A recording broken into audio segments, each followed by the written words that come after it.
Retsikö tiedäks, meillä on tullut tämmönen jännä tämmönen kysymyspaletti tänne, kun ne testaa sitä, että joudutko sinne huoltoon taas. Ai.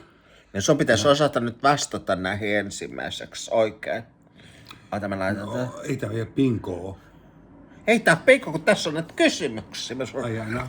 Niin, tässä on kumpiakaan pitää... Mä oon nyt rehellinen.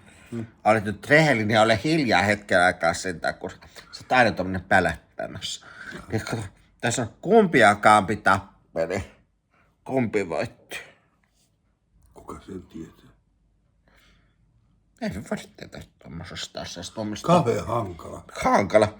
Ja sitten kumpi on pyöriä ja kumpi on suora. Mistä? Niin, ja minne? Ja mistä kohtaa katsotaan? Mun mielestä se on ihan erilaista sitten. On tosi kyllä aikaa. Joo. Outo kysymys. No tää oli tää matematiikka sitten joku järjestelykysymys.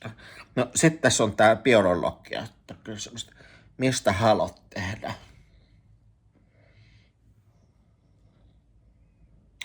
Mistä haluat tehdä? Mä tiedä.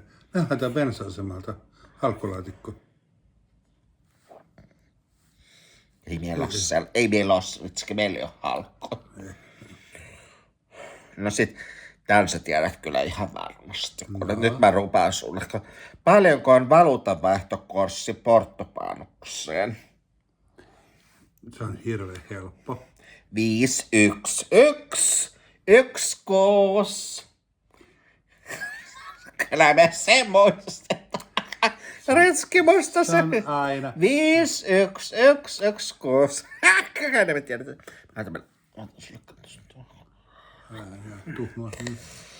Jos sanotaan kiek in the kök, mitä se tarkoittaa?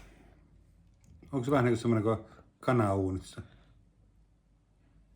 Anna jo. Ja sitten tässä on tämmönen, kenen kanssa Helga menee Vanna? Helga? Mistä minä sen tiedän? Se äkäinen akka. Se käynyt täällä, kun se on kauhean. Menee Vannaan. Niin kuin tässä lukee, kenen kanssa Helga menee Vannaan? Tämä on tämmönen kysymys. Vastaan nyt siihen oikeasti, muuten se joudut tässä niin johonkin tuhmikselle. En mä tiedä. No sit tässä on vielä tää viimeinen kysymys, että missä on asfalttitien pää? Kuka semmoista tietää? Retske, mun mielestä tähän pitää sanoa, että siellä missä se loppuu. Siellä missä pippuri kasvaa, sanon mä. Se on Turkissa asti. Kuka sen tietää? Se Turkissa oli kyllä kiva. Me nyt ollaan vastattu näihin kysymyksiin. Nyt mun täytyy laittaa tähän koneelle sitten, niin katsotaan kuinka paljon me saatte näistä vastauksista.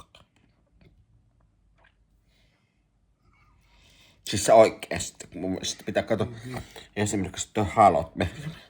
Kuka se on? Onko se Tarja Halonen vai mitä? Mistä nyt taas jäkättää meille?